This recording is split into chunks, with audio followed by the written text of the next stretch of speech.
This is Darius from therabbitpad.com, and in this video, I'm going to show you how you can make every column and row the same size in Google Sheets. Here I have a spreadsheet with rows and columns of various sizes.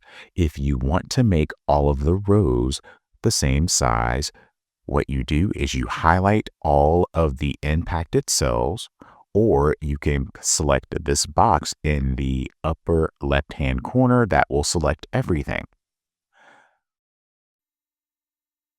So select the cells and then hover your mouse in between two of the cells and then adjust the size to your liking.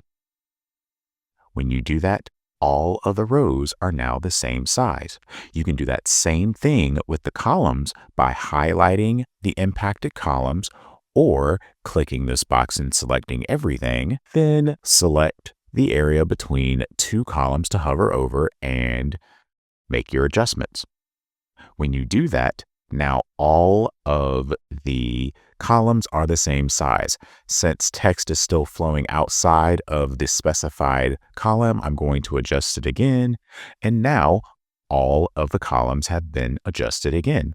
So this is how you can adjust the size of rows and columns to make them all the same size at the same time. If you found this video helpful, please click that like button and subscribe to this channel to view more helpful videos in the future.